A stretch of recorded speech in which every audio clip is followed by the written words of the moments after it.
Hello and welcome to Having Fun with Phonics Part 5. Today I'm going to be sharing a treasure hunt game with you. This is suitable for the apply part of the phonics lesson, as the children are going to be reading a sentence. It also works well as an adult initiated activity which you can leave out for the children to play with together. I'm going to give you an example of each. So for example, if we were in the apply part of the phonics lesson, we might have our little clue for where we've hidden our treasure, and you put your sound buttons under the words which you want the children to sound out, and they would have a go at sounding it out. This is an example of a phase 2 one, so likely we're probably going to need to actually sound and blend this one together as a class at the phase 2 stage, in which case we'd go in a pen pot, in a pen pot, and then you might choose a child to go and see if they can find the treasure in a pen pot.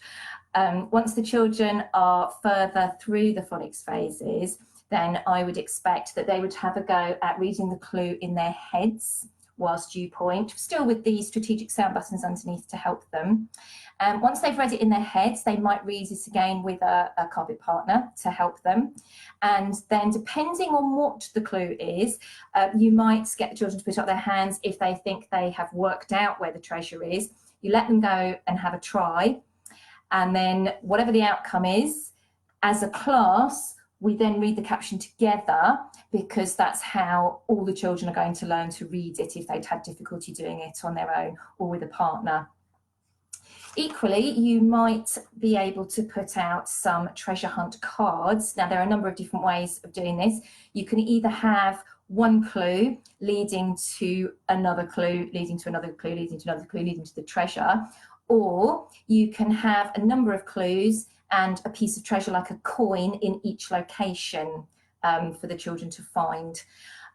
Either works well. This is an example of a phase 5B clue.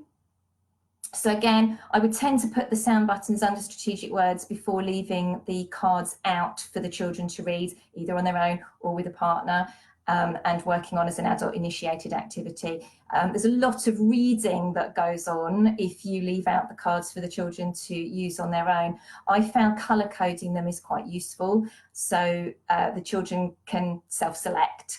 The easier ones are in orange. Those would be the phase 2 ones. The next ones would be in blue for phase 3, etc., and purple ones for phase 5. So they can choose the ones that are most appropriate to them. They can challenge themselves if they want to do one that's slightly harder. That's also fine.